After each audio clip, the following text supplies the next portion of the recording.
नमस्कार। ब्रेक के बाद खबरों में एक बार फिर से आपका स्वागत है। मैं हूं हिमलता और खबरों की शुरुआत करते हैं राजधानी रांची से। हजारीबाग के विष्णुगढ़ से बड़ी खबर सामने आई है। विष्णुगढ़ के कोनार डैम में एक प्रवासी पक्षी गिद्ध पकड़ा गया है। गिद्ध पर बांग्लादेश का डिवाइस लगा हुआ है। गिद्ध के पैर में रिंग भी लगी हुई है। गिद्ध काफी थका हुआ भी लग रहा है। पुलिस फिलहाल मामले की जांच कर रही है। मौके पर पुलिस और प्रशासन के बड़े अधिकारी पहुंचे हुए हैं। हालांकि पुलिस भी इस मामले में कुछ बोल नहीं रही है, लेकिन आसपास लोग डरे हुए हैं। साथ ही गिद्ध के पैर में लगे रिंग में ढाका लिखा है और कुछ नंबर भी अंकित है। और इधर रांची के नेपाल हाउस सचिवालय स्थित पेयजल एवं स्वच्छता विभाग के कमरा नंबर 211 के कार्यालय में आग लगने से कई दस्तावेज जलकर राख हो गए। जानकारी के मुताबिक ज्वाइंट सचिव अनिल प्रसाद के दफ्तर में आग लगी है। 3 दिन की छुट्टी के बाद सोमवार को दफ्तर खुला था। सुबह जब कर्मी पहुंचे तो देखा कि आग के कारण कमरे का सारा सामान जला हुआ था। एसी, कुर्सी, टेबल समेत कई सामान जल गए थे। आग लगने से सरकारी फाइलों का भी नुकसान हुआ है। आग के कारण दीवार काला हो गया है। बताया जा रहा है कि शॉर्ट सर्किट की वजह से आग लगी है। इस आग लगी में दफ्तर के अंदर की टेबल, कुर्सी, एसी भी पूरी तरह से जल गए हैं। आग की सूचना मिलने पर अग्निशमन दस्ते को बुलाया गया और फिर काफी प्रयास के बाद आग पर काबू पाया जा सका। इधर राजधानी रांची के जुमार नदी में डूबे 10वीं के छात्र पीयूष सिंह का शव सोमवार की सुबह एनडीआरएफ की टीम ने बरामद कर लिया। मृत छात्र बूटी मोड़ स्थित मनन विद्या मंदिर का छात्र था। वह बिहार के गया का रहने वाला था और स्कूल के हॉस्टल में ही रहकर पढ़ाई करता था। दरअसल पीयूष अपने 4-5 दोस्तों के साथ शनिवार देर रात स्कूल के हॉस्टल से भाग निकला था। सभी छात्र हॉस्टल से चोरी चुपके बाहर जा रहे थे। उनके बाहर जाने की जानकारी किसी को नहीं थी। हॉस्टल प्रबंधन को भी इसकी भनक नहीं थी। इसी दौरान हादसा हो गया। इसकी खबर जब अन्य छात्र वापस हॉस्टल में आए तो फिर स्कूल प्रबंधक को जानकारी मिली। उसके बाद पुलिस को जानकारी दी गई। स्थानीय गोताखोरों की मदद से पीयूष की तलाश शुरू की गई, लेकिन कुछ पता नहीं चला। इसके बाद रविवार को एनडीआरएफ की टीम को इसकी जानकारी दी गई। सूचना मिलते ही एनडीआरएफ की टीम मौके पर पहुंची और शव को नदी से निकालने में जुट गई। रविवार को दिन भर शव की तलाश की गई, लेकिन कुछ पता नहीं चल पाया। सोमवार को भी तलाशी अभियान चलाया गया, जिसके बाद पीयूष का शव बरामद किया गया। पुलिस से मिली जानकारी के अनुसार पीयूष, प्रताप कुमार, अभिषेक, वैभव और आशीष नाम के छात्र मनन विद्यालय के हॉस्टल में रहते थे। शनिवार रात करीब 1 बजे पांचों छात्र हॉस्टल की दीवार फांदकर नीचे उतरे और जुमार नदी को पार कर कहीं जाने की फिराक पे थे। इसी बीच प्रताप और अभिषेक नदी पार करने लगे, लेकिन तेज बहाव में प्रताप नदी में डूबने लगा। ये देखकर पीयूष उसे बचाने के लिए नदी में कूद पड़ा। प्रताप को तो उसने बचा लिया, लेकिन वह खुद पानी में डूब गया।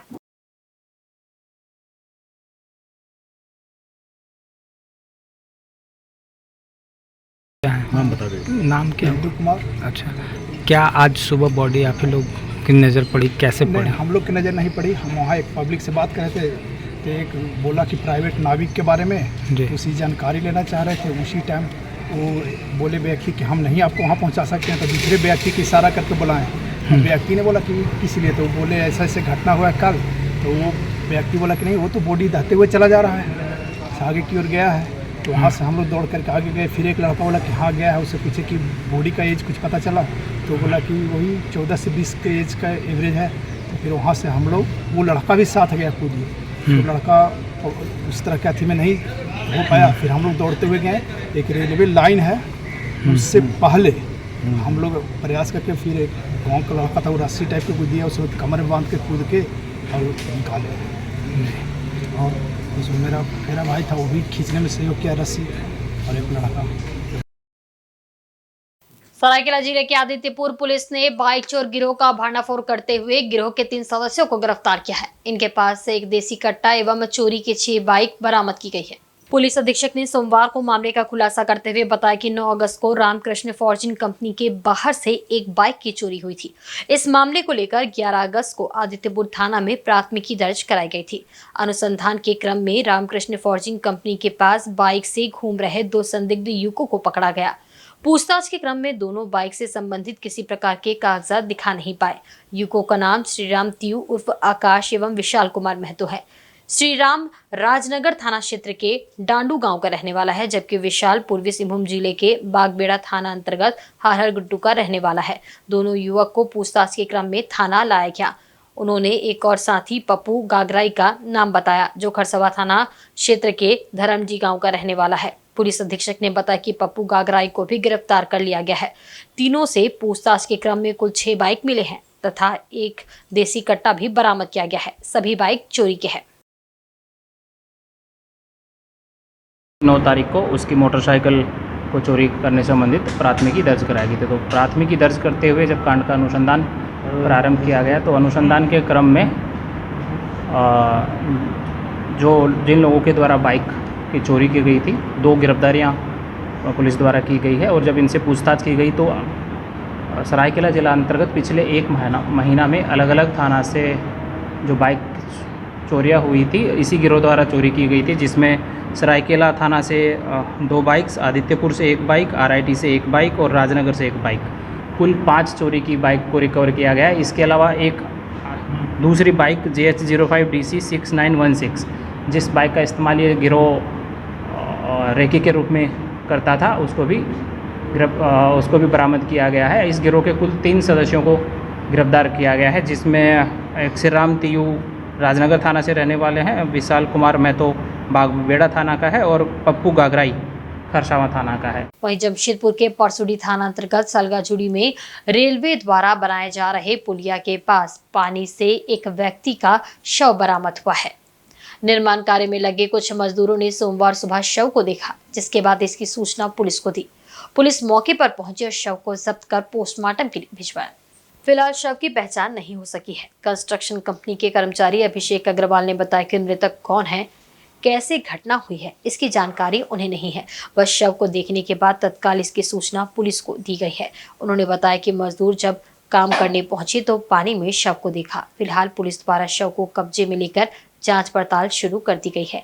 आशंका जताई जा रही है कि पुलिया से नीचे गिरने के कारण व्यक्ति की मौत हुई होगी। इस संबंध में पुलिस ने जांच की बात कहते हुए कुछ भी बोलने से साफ इनकार कर दिया है। फ़ोन किया कि ऐसा ऐसा भैया कोई ऊपर से कोई गिरा हुआ है, पानी में तैरता हुआ एक लाश नज़र आ रहा है अपना साइड पे।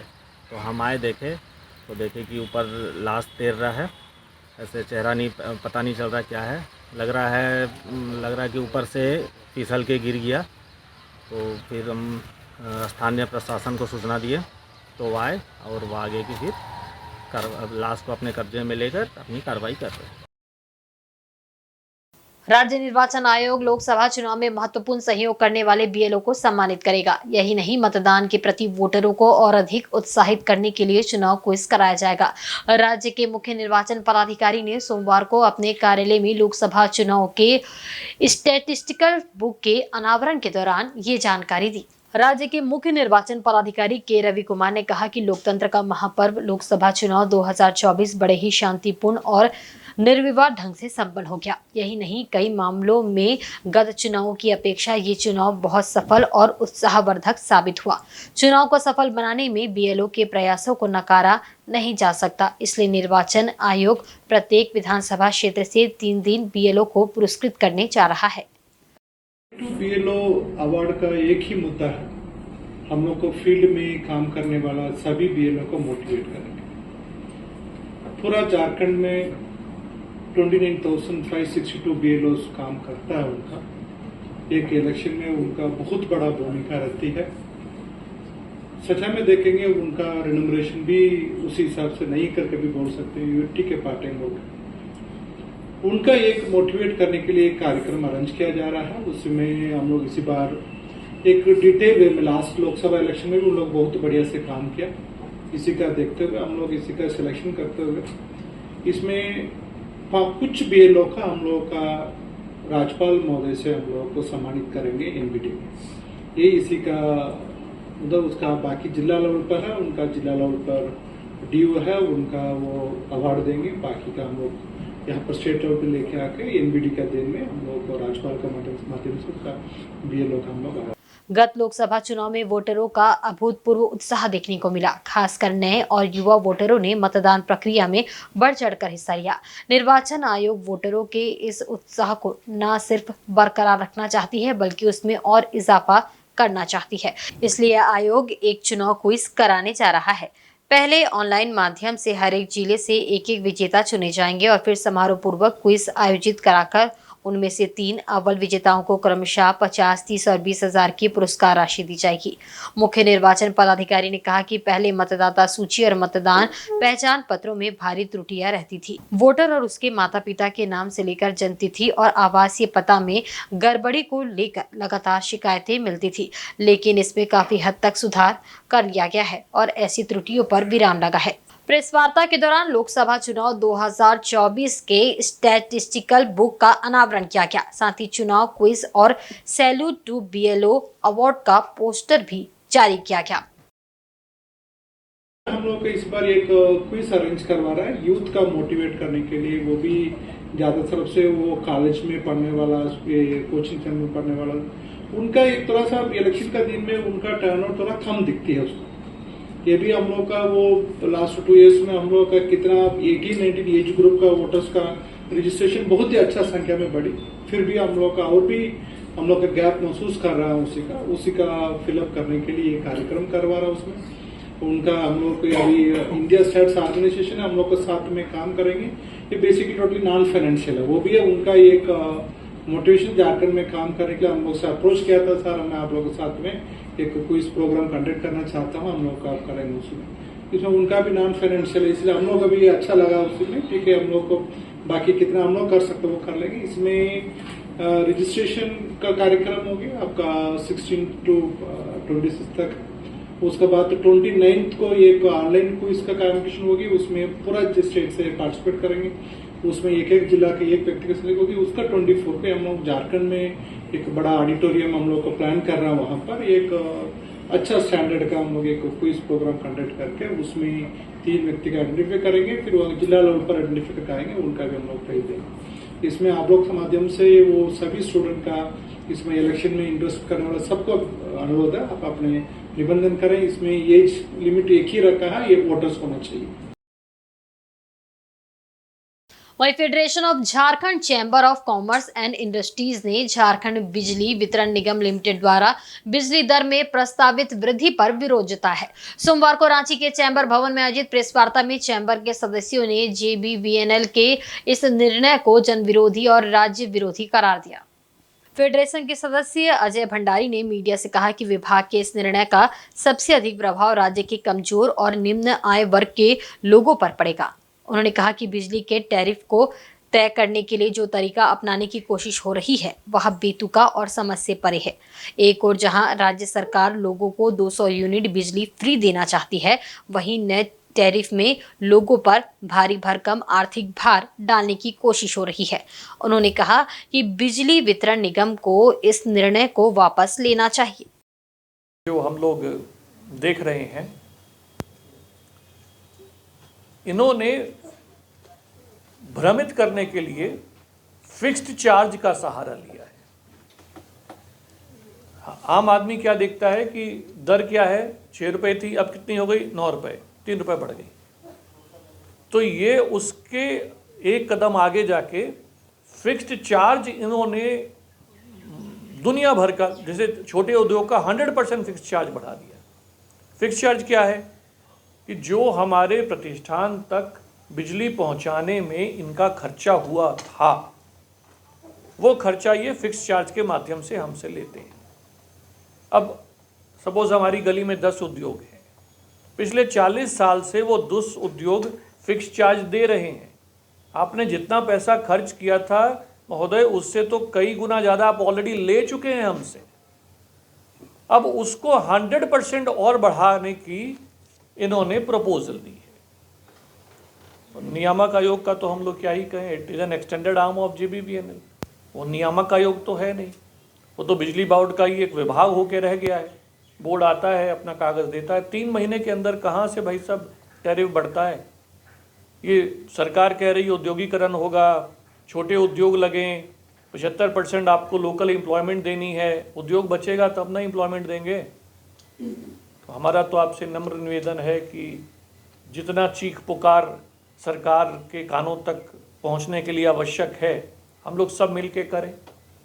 नहीं तो ये तो छोटा जो कंज्यूमर है उसके लिए तो बहुत घातक है ये।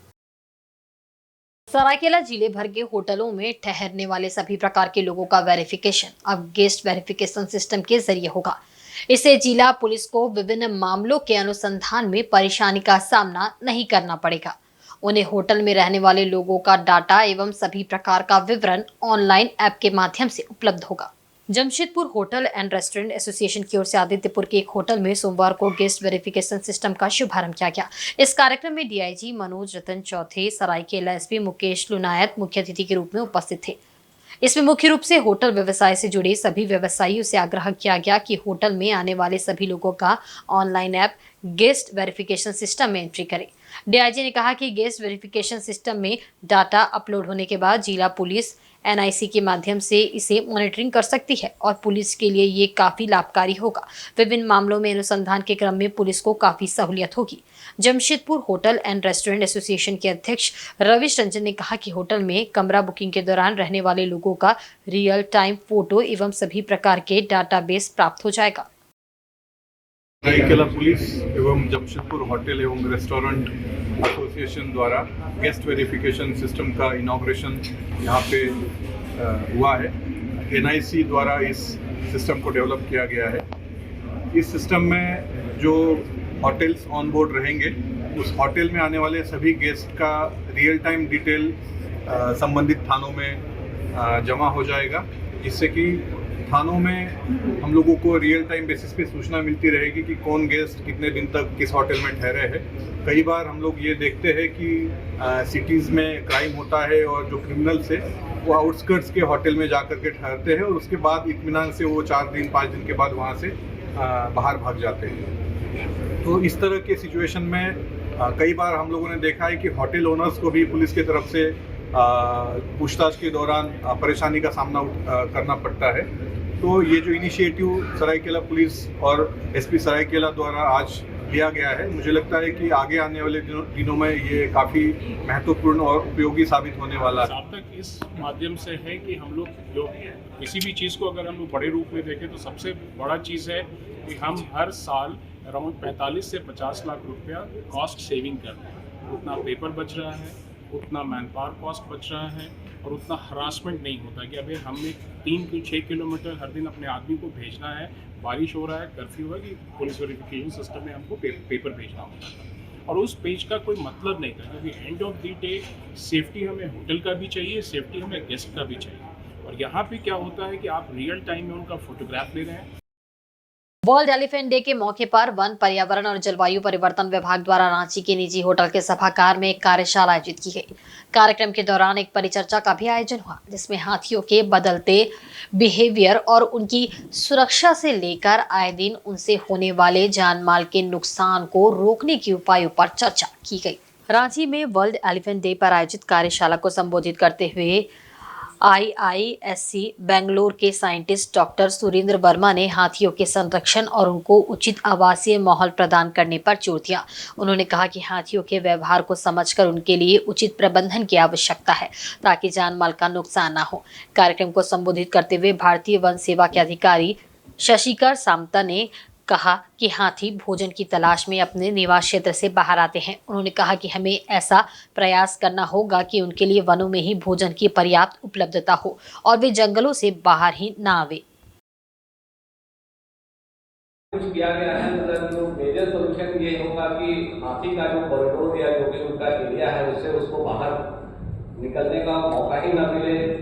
मुख्यतः वो कुछ खाने की तलाश में बाहर निकलते हैं। अगर उनका क्षेत्र और उनका कॉरिडोर को हम खाने से एनरिच कर दें तो वो फिर कोई रीजन नहीं बनता कि वो ह्यूमन से कंटेक्ट करें, क्योंकि वो ह्यूमन से डरता है। वो बेसिकली वो लार्जेस्ट मैमल है मगर जेंटल है, वो जेंटल जायंट के नाम से जाना जाता है। अनावश्यक रूप से वो कभी किसी पे आक्रमण भी नहीं करता, मगर ह्यूमन एक्टिविटीज ही उसे बचपन से इस माहौल में देखता है। बच्चा हाथी की इस आदमी से डरना है, ये हमें दौड़ाते हैं, हमें पटाखे से डराते हैं, तो वो बचपन से ही एनिमोसिटी का भाव लेकर के हाथी का बच्चा बड़ा होता है। उसके ह्यूमन फीलिंग्स का ये बड़ा रीजन ये भी हो जाता है।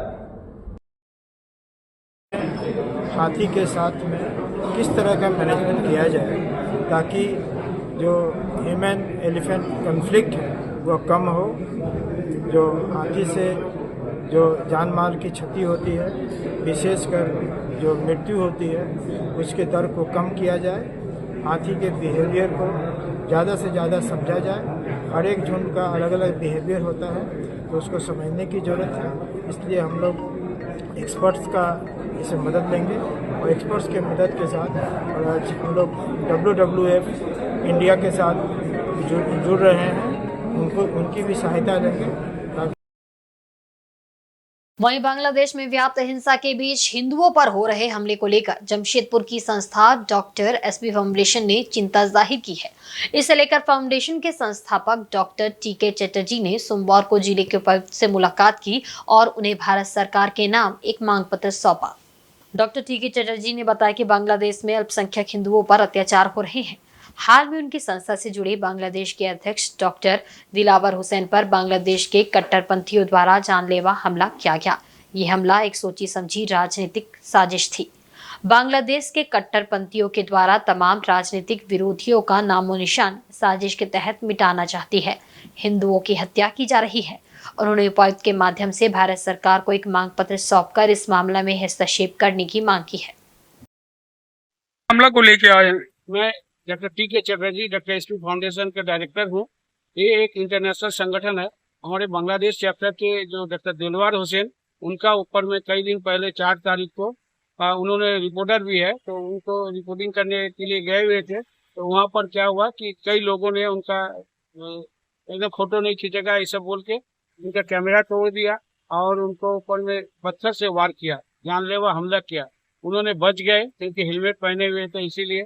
तो ऐसी हालत जो है ये कायरतापूर्ण कार्रवाई है और हम लोग चाहते हैं कि इस ढंग का कार्रवाई को बंद किया जाए। डॉक्टर दिलवार हुसैन का जो अपराधी तत्व जो उनका ऊपर में ऐसा काम किया उसको भी बंद किया जाए और उसको जल्द से जल्द गिरफ्तार किया जाए। मोदी जी की ओर से इनका कोई ना कोई एक स्टैंड लिया जाए और उसका ऊपर में उन्होंने अपनी बात को रखे और चुप्पी तोड़कर उसको करना चाहिए। इधर जमशेदपुर के घाटशिला विधायक रामदास सोरेन अपने दौरे के क्रम में सोमवार को मुसाबनी 2 नंबर एरिया पहुंचे। यहां उन्होंने ग्रामीण महिलाओं से मुलाकात की और बैठक कर उनकी समस्याओं से अवगत हुए। घाटशिला विधायक रामदास सोरेन ने मुसाबनी 2 नंबर एरिया में महिलाओं के साथ बैठक की। सर्वप्रथम महिलाओं ने बुके देकर विधायक का स्वागत किया। तत्पश्चात महिलाओं ने स्थानीय समस्या से विधायक को अवगत कराया। महिलाओं ने विधायक के समक्ष पेयजल, बिजली एवं बारिश के पानी की निकासी के लिए नाले की समस्या उनके समक्ष रखी। विधायक रामदास सोरेन ने इन सारी समस्याओं को दूर करने का भरोसा दिलाया। विधायक के आश्वासन पर महिलाओं ने उनका आभार व्यक्त किया। जितना भी प्रॉब्लम्स था वो सुना गया। यहाँ पे एरिया में जो भी प्रॉब्लम्स है, पानी का, लाइन का, नाला का और भी जिनके भी जो भी पर्सनल इश्यूज़ है अपने एरियाज़ में, वो रखा गया उनके सामने और विधायक जी ने आश्वासन दिया है कि वो हमारा काम करेंगे, आगे बढ़ाएंगे और जो भी प्रॉब्लम्स है उसको जल्द से जल्द सॉल्व किया जाएगा और इस तरह से आगे जो भी कार्य होगा उसमें हमारा पूरा सहयोग उनका तरफ से रहेगा और हम भी सहयोग करेंगे उनको अपने तरफ से जितना हो सके। तो क्या क्या समस्या है? जैसे कि यहाँ नाला है एक प्रॉब्लम हमारा, जो नाला बनना है एकदम कीचड़ कादा हो के मस्कीटोज़, आप देख सकते हैं उधर देखिए कैसा हाल है, एकदम मतलब उस साइड का खिड़की भी नहीं खुल रहा है और इधर की लेडीज़ लोग जो भी है परेशान है, बच्चे हैं छोटे छोटे, डस्टबिन नहीं है, डस्टबिन के लिए परेशानी है, नीचे का जो रोड बनना था वो रुक गया है किसी वजह से। तो इसी तरह का बहुत समस्या है और हमारा चर्च का भी कुछ इश्यूज़ है जो हम लोग चाह रहे हैं उसको जल्द से जल्द सॉल्व कर दिया। और आज के बुलेटिन में बस इतना ही। कल फिर हाजिर होंगे कुछ नई खबरों के साथ। तब तक देखते रहें झारखंड न्यूज़। नमस्कार।